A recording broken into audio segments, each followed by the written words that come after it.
नमस्कार विद्यार्थियों, शुरू करते हैं आज की क्लास।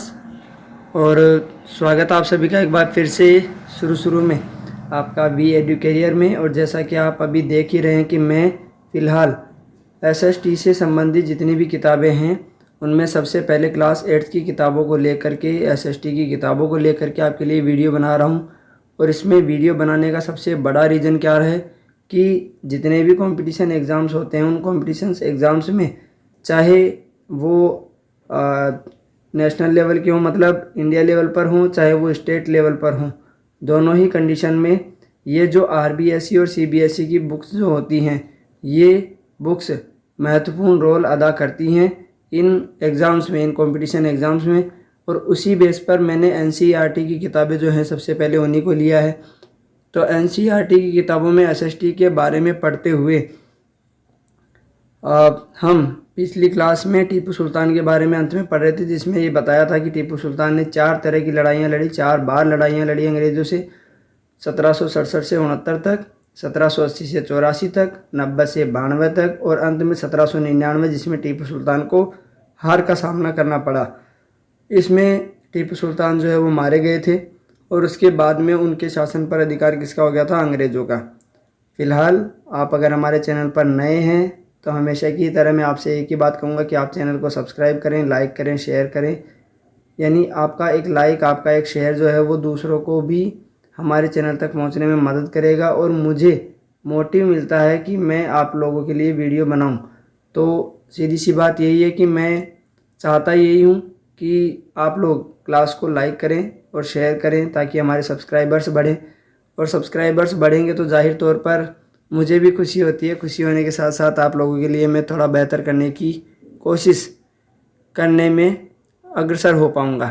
तो फ़िलहाल आज की क्लास को शुरू करते हैं। और आज की क्लास में जैसा कि मैंने अभी बताया कि पिछली क्लास में हमने कहाँ तक पढ़ लिया था कि टीपू सुल्तान जो है उसकी मृत्यु हो गई थी। टीपू सुल्तान को हार का सामना करना पड़ा था अंतिम युद्ध में। और उसके बाद अंग्रेज़ों की सत्ता जो है वो मैसूर तक स्थापित हो गई थी, क्योंकि टीपू सुल्तान जो थे वो मैसूर में ही थे। फ़िलहाल यानी वर्तमान के कर्नाटक में ये मैसूर पड़ता है। फिर बात आती है मराठों से लड़ाई की। तो मुग़लों से 2 ही लोग ऐसे थे जिन्होंने सबसे ज़्यादा संघर्ष किया, जिनमें एक नाम आता है प्रताप का और दूसरा नाम आता है मराठों का। और इन मराठों ने ही अंग्रेज़ों की नाक में भी दम किया था। इन मराठों की ताकत से अंग्रेज़ भी घबराए हुए थे।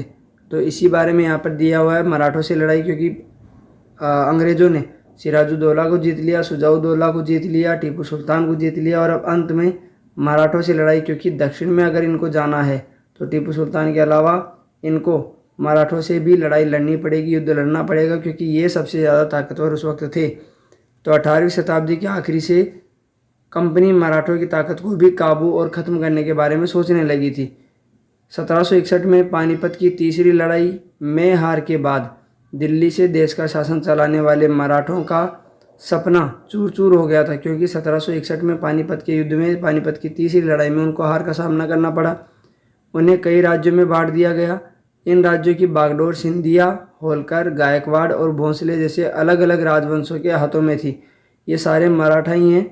सिंधिया भी मराठा हैं, होलकर भी, गायकवाड़ भी और भोंसले भी, ये चारों मराठा हैं, जिनके नेतृत्व में अलग अलग राजवंशों में, अलग अलग क्षेत्रों में मराठाओं की सरकार चल रही थी, मराठाओं का शासन चल रहा था। ये सारे सरदार एक पेशवा, जो कि इनका सर्वोच्च मंत्री माना गया, जैसे आज के टाइम पर राष्ट्रपति होता है, ठीक वैसे ही उस समय मराठाओं का जो सर्वोच्च व्यक्ति था या सर्वोच्च पद पर आसीन जो मंत्री था, उसको क्या कहा गया? पेशवा कहा गया।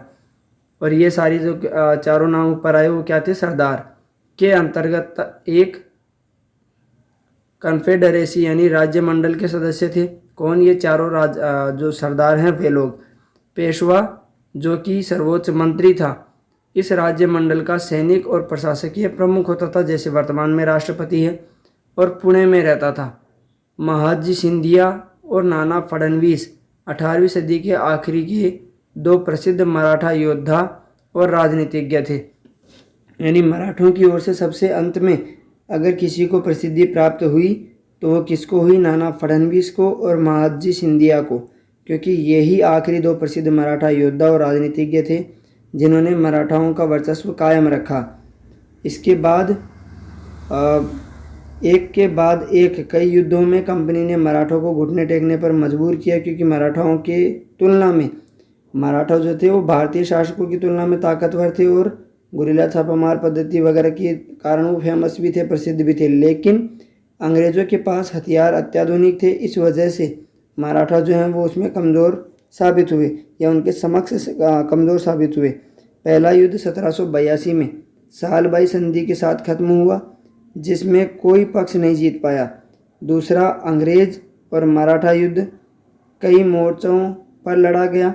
इसका नतीजा यह हुआ कि उड़ीसा और यमुना के उत्तर में स्थित आगरा व दिल्ली सहित कई भूभाग अंग्रेज़ों के कब्जे में आ गए।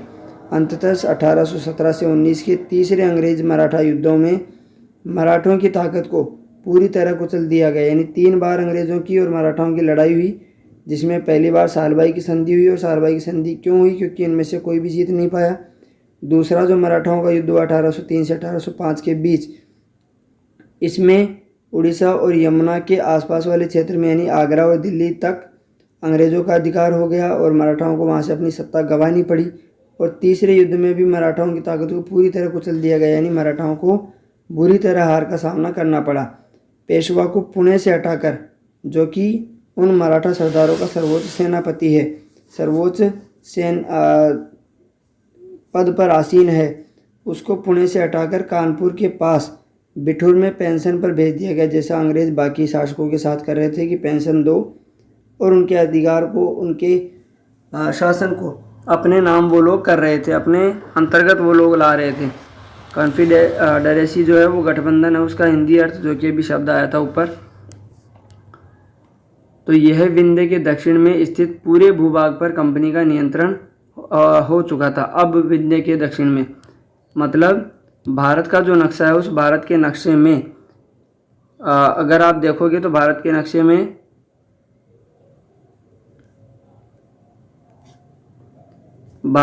में अगर आप देखेंगे तो इस भारत के नक्शे में इस तरह से अगर भारत का नक्शा हम मान लें तो यहाँ जो विंध्याचल का पठार है, इससे ऊपर तक यानी पूरे उत्तरी भाग में किसका अधिकार हो गया था?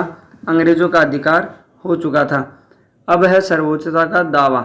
लॉर्ड हेस्टिंग्स जो है वो उस समय के गवर्नर जनरल हैं। सर्वोच्चता के दावे के विषय में अगर बात की जाए कि दोनों में से सर्वोच्च कौन माना गया, दोनों में से सर्वोच्च कौन रहा, तो उस बारे में देखिए क्या लिखा हुआ। उपरोक्त विवरण से स्पष्ट है कि 19वीं सदी की शुरुआत, ये जो सदियां हैं उसके बारे में मैं आपसे पहले शायद बता चुका हूं कि जैसे 1701 से लगा करके 1800 तक होगा तो वो 18वीं सदी कहलाएगा। ऐसे ही 1801 से लगा करके 1900 तक होगा तो वो 19वीं सदी कहलाएगा। यानी कि यहाँ पर जो 19वीं सदी लिखा हुआ आया है, इसका मतलब वो 1801 से बाद का समय है जो 1900 तक चलेगा। शुरुआत से 19वीं सदी की शुरुआत से कंपनी क्षेत्रीय विस्तार की आक्रामक नीति पर चल रही थी। क्षेत्रीय विस्तार मतलब अलग अलग क्षेत्रों पर अधिकार करते हुए अपने क्षेत्र को बढ़ाना। लॉर्ड हेस्टिंग्स 1813 से 1823 तक जो भारत के गवर्नर जनरल रहे के नेतृत्व में सर्वोच्चता की एक नई नीति शुरू की गई। कंपनी का दावा था कि उसकी सत्ता सर्वोच्च है, इसलिए वह भारतीय राज्यों से ऊपर है। यानी भारतीय राज्य या उनके राजा जो हैं वो चाहे किसी भी तरह का अधिकार जताएं, लेकिन कंपनी की सत्ता जो है उसको क्या माना गया? सर्वोच्च। अपने हितों की रक्षा के लिए वह भारतीय रियासतों का अधिग्रहण करने या उनको अधिग्रहण की धमकी देने का अधिकार अपने पास मानती थी। यह सोच बाद में भी अंग्रेज़ों की नीतियों में दिखाई देती रही कि अंग्रेज़ जो हैं वो भारतीय शासकों को अपने अधीन करना चाहते हैं, ये न प्रकार किसी भी तरह से हो, लेकिन वो चाहते ये थे कि या उनका जो एक टारगेट था, उनका जो एक लक्ष्य था वो ये कि भारतीय शासकों को किसी भी तरह से अपने अधीन कर लिया जाए। अगर सहमति से होता तो ठीक, वरना युद्ध के माध्यम से एक रास्ता उनका निकाला गया। लेकिन यह प्रक्रिया बेरोक टोक नहीं चली। उदाहरण के लिए जब अंग्रेज़ों ने कित्तूर, फिलहाल जो कर्नाटक में है, के छोटे से राज्य को कब्जे में लेने का प्रयास किया तो रानी चेन्नम्मा ने हथियार उठा लिए और अंग्रेज़ों के खिलाफ आंदोलन छेड़ दिया। 1824 में उन्हें गिरफ्तार किया गया और 29 में जेल में हुई उनकी मृत्यु हो गई। चेन्नम्मा के बाद कित्तूर स्थित संगोली के एक गरीब चौकीदार रायन्ना ने यह प्रतिरोध जारी रखा, यानी लगातार ये आंदोलन जो है वो जारी रहा। चौतरफा समर्थन और सहायता से उन्होंने बहुत सारे ब्रिटिश शिविरों और दस्तावेजों को नष्ट कर दिया था। आखिरकार उन्हें भी अंग्रेज़ों ने पकड़कर 1830 में फांसी पर लटका दिया। किसको? चन्नम्मा के बाद जो संगोली व्यक्ति आया उस व्यक्ति को, चौकीदार रायन्ना ने, जिसने इनके बाद में यानी जो चेन्नम्मा थी इसके बाद जो इस व्यक्ति ने इस आंदोलन का नेतृत्व किया वो व्यक्ति कौन? रायन्ना। तो 1830 में उसको भी फांसी पर लटका दिया। और प्रतिरोध के ऐसे कई दूसरे उदाहरण आप इस किताब में आगे पढ़ेंगे। यानी सीधा सा मतलब ये कि अंग्रेज़ जो चाहते थे कि किसी भी प्रकार से उनकी सत्ता स्थापित हो जाए जो राजपूती अपनी सत्ता अंग्रेज़ों के अधीन चलाने को तैयार नहीं है, उसको किसी और प्रकार से युद्धों में हरा करके अपने अधीन कर लिया जाए, या फिर किसी और प्रकार से कोई और रास्ता निकाला जाए। जैसे कि ऊपर अधिग्रहण की जो नीतियां थी उनके बारे में हमने पढ़ा, पेंशन की योजना के बारे में हमने पढ़ा। तो कुल मिलाकर के अंग्रेज JN के प्रकारण किसी भी तरह से अपनी सत्ता पूरे भारत पर काबिज करना चाहते थे, स्थापित करना चाहते थे। 1830 के दशक के अंत में ईस्ट इंडिया कंपनी रूस के प्रभाव से बहुत डरी हुई थी। कंपनी को भय था कि कहीं रूस का प्रभाव पूरे एशिया में फैलकर उत्तर पश्चिम से भारत को भी अपनी चपेट में न ले ले, क्योंकि उस वक्त रूसी व्यक्तियों का प्रभाव अंग्रेज़ों की तुलना में कहीं ज़्यादा नज़र आ रहा था। इस डर के चलते अंग्रेज़ अब उत्तर पश्चिमी भारत पर भी अपना नियंत्रण स्थापित करना चाहते थे। यानी अभी तक हमने जो जगहें पढ़ी वो दिल्ली, आगरा, अवध, उत्तर प्रदेश वगैरह के एरिया हैं, और मैसूर, कर्नाटक, संगोली, ये सारे जो हैं वो दक्षिण के एरियाज हैं। तो ऐसे में अब जो है वो पश्चिम में भी आना चाहती थी, जहाँ पर वर्तमान में गुजरात, राजस्थान, पंजाब वगैरह वाले क्षेत्र हैं, और उस समय लाहौर वगैरह भी इसी में आते थे। उन्होंने 1838 से 42 के बीच अफगानिस्तान के साथ एक लंबी लड़ाई लड़ी और वहाँ अप्रत्यक्ष कंपनी शासन स्थापित कर लिया। अफगानिस्तान जो वर्तमान में भी है, लेकिन उस समय भारतीय शासन में वो नहीं था, क्योंकि उस समय पाकिस्तान जो था, जो कि उस समय बना ही नहीं था, वो उस समय भारत में था। तो भारत के बाद सीधा जो सीमा रेखा आती थी वो किसकी? अफगानिस्तान की।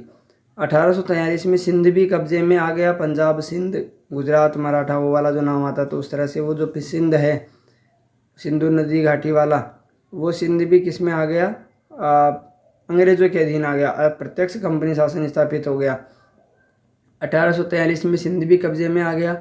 इसके बाद पंजाब की बारी थी। यहाँ महाराजा रणजीत सिंह ने कंपनी की दाल नहीं गलने दी, यानी उन्होंने आसानी से हार नहीं मानी। 1839 में उनकी मृत्यु के बाद इस रियासत के साथ 2 लंबी लड़ाइयाँ हुई और आखिरकार 1849 में अंग्रेज़ों ने पंजाब का भी अधिग्रहण कर लिया। यानी अंग्रेज़ अपनी हर नीति में सफल हो रहे थे। उसका कारण क्या? कि अंग्रेज़ों ने अपनी जिद को छोड़ा नहीं, यानी उन्होंने पूरे भारत पर कब्जा करने की जो उनकी नीति थी, उस नीति के तहत पूरे भारत पर कब्जा करके ही दम लिया। ये बात उनकी सबसे ज़्यादा प्रभावी थी, उनका प्रभाव भारत पर दिखाने वाली थी। अब बात करते हैं विलय की नीति की, कि किस प्रकार ये जो अलग अलग रियासतें अंग्रेज़ों ने प्राप्त की, अलग अलग रियासतों पर भारतीयों पर अंग्रेज़ों ने शासन स्थापित किया, उसमें विलय की नीति किस तरह से, किस प्रकार से काम कर रही थी। अधिग्रहण की आखिरी लहर 1848 से 1856 के बीच गवर्नर जनरल लॉर्ड डलहौजी के शासनकाल में चली। लॉर्ड डलहौजी ने एक नई नीति अपनाई जिसे विलय की नीति का नाम दिया गया। यह सिद्धांत इस तर्क पर आधारित था कि अगर किसी शासक की मृत्यु हो जाती है और उसका कोई पुरुष वारिस नहीं है तो इसकी रियासत हड़प कर ली जाएगी। यानी अभी पहले वाली जो थी वो तो संधि वाली शर्तें थी, आश्रित पार्थक्य वाली नीतियां थी, लेकिन ये विलय की नीति क्या कहती है कि अगर किसी राजा का खुद का कोई लड़का नहीं है तो ऐसी कंडीशन में पुरुष वारिस नहीं होने पर उसकी रियासत हड़प ली जाएगी। जब तक पुरुष वारिस है तब तक वो पेंशन वगैरह पर काम करता रहेगा, यानी कंपनी के भूभाग का हिस्सा बन जाएगी। इस सिद्धांत के आधार पर एक के बाद एक कई रियासतें, जैसे सबसे पहले सतारा, ये प्रश्न कई बार आता है कि सबसे पहले विलय की नीति के तहत किस रियासत को हड़पा गया, किस रियासत को कंपनी के अधीन किया गया, तो वो है सतारा। फिर सबलपुर, उदयपुर, नागपुर और झांसी अंग्रेज़ों के हाथ में चली गई। ये विलय की नीति के तहत अंग्रेज़ों ने अपने अधीन जिन रियासतों को किया उनके नाम थे। आखिरकार 1856 में कंपनी ने अवध को भी अपने नियंत्रण में ले लिया। सबसे प्रमुख जो थी वो सतारा, और अंत में जो आई वो कौन सी, अवध। इस बार अंग्रेज़ों ने एक नया तर्क दिया। उन्होंने कहा कि ये अवध की जनता को नवाब के कुशासन से आज़ाद कराने के लिए कर्तव्य से बंधे हुए हैं, इसलिए वे अवध पर कब्जा करने को मजबूर हैं। यानी अवध के जो नवाब हैं उन नवाब के खिलाफ उन्होंने तर्क ये दिया कि खुद जनता ऐसा चाहती है कि नवाब का जो कुशासन है, यानी नवाब सही ढंग से शासन नहीं कर रहे हैं, इस वजह से जनता ऐसा चाहती है कि अंग्रेज़ सरकार उनके रियासत को या उनका जो शासन है उसको अपने अधीन कर ले। और इसीलिए अंग्रेज़ों ने मजबूरन या ज़बरदस्ती उनकी जो शासन है या उनकी जो रियासत है उसको अपने अधीन कर लिया। अपने प्रिय नवाब को जिस तरह से गद्दी से हटाया गया उसे देखकर लोगों में गुस्सा भड़क उठा और अवध के लोग भी 1857 के महान विद्रोह में शामिल हो गए। यानी कुल मिलाकर के अब आगे जो हम पढ़ेंगे वो 1857 की क्रांति के बारे में, क्योंकि धीरे धीरे ये जो बीज पड़ रहे हैं ये किसके पड़ रहे हैं, 1857 की क्रांति के बीज पड़ रहे हैं, जो प्रस्फुटित होकर के 1857 की क्रांति को जन्म देगी। संबलपुर के वीर सुरेंद्र साय का यहाँ पर चित्र दिया हुआ है। इसके बाद ये जो नक्शे मानचित्र जो यहाँ पर दिए गए हैं, भारत के 3 मानचित्र यहाँ पर है, जिनमें से 2 एक साथ दिखा देता हूँ और उसके बाद एक मानचित्र आपको अलग से दिखा दिया जाएगा। तो ये जो मानचित्र हैं इन मानचित्रों में बताया हुआ क्या है कि उस समय, सबसे पहली चीज़ तो ये कि उस समय भारतीय सत्ता या भारतीय शासक जो है या भारत का शासन अखंडित भारत में कहाँ तक था, आखिरकार भारत बनता कहाँ तक था, माना कहाँ तक जाता था। तो इसमें आप साफ साफ देख पा रहे हैं कि इधर लाहौर वगैरह जो है यानी अफ़गानिस्तान के पास तक का एरिया, ठीक है। ऐसे ही ये मानचित्र सारे एक ही हैं, लेकिन इसमें नीचे जो कलर किया हुआ वो कलर किस बात का है, ब्रिटिश शासन के अधीन क्षेत्र वो सारे हैं जो येलो कलर वाले हैं। और इस वाले नक्शे में भी येलो कलर वाला जो एरिया है वो ब्रिटिश क्राउन के अधीन, माफ़ कीजिएगा, ब्रिटिश कंपनी के अधीन जो काम कर रहा है, जो रियासतें हैं उन रियासतों का चित्र यहाँ पर दिया गया है। क्योंकि इसके माध्यम से ये बताना चाहा है कि 1797 में, जैसा कि यहाँ लिखा हुआ है चित्र 11A भारत 1797 और चित्र 11B भारत 1840, यानी 1797 से 1840 लगभग 50 सालों में भारत के इतनी और रियासतों पर अंग्रेज़ों ने अपने अधिकार कर लिए। शुरुआत में केवल बनारस और कलकत्ता 2 ही रियासतें हैं, फिर कुछ हिस्सा यहाँ का है और इधर ये जो कर्नाटक वगैरह का थोड़ा सा हिस्सा है वो वाला है। लेकिन 1840 ईस्वी में अगर आप देखेंगे तो भारत के एक बड़े भूभाग पर कंपनी की सत्ता स्थापित हो चुकी थी। इसीलिए कहा गया है व्यापार से साम्राज्य तक कंपनी की सत्ता स्थापित होती है, कि किस प्रकार वो केवल व्यापार करने आए थे और आखिरकार अंततः 1857 में जिस वक्त 1857 की क्रांति हुई उस वक्त भारत के एक बहुत विशाल भूभाग पर, बहुत ही काफ़ी बड़े भूभाग पर अंग्रेज़ों की सत्ता हो चुकी थी, अंग्रेज़ों की सत्ता स्थापित हो चुकी थी। और रेड कलर में वो क्षेत्र हैं जो ब्रिटिश शासन के अधीन नहीं थे। तो इधर ब्रैकेट में दिया भी गया है कि आखिरकार इन चित्रों के माध्यम से क्या समझाया गया है। भारत में अंग्रेज़ों की फैलती सत्ताएं A, B और C में बताई गई हैं। इन नक्शों को भारत के वर्तमान राजनीतिक नक्शे के साथ रखकर देखना। तीनों नक्शों में उन इलाकों की पहचान करें जो ब्रिटिश शासन के अंतर्गत नहीं थे।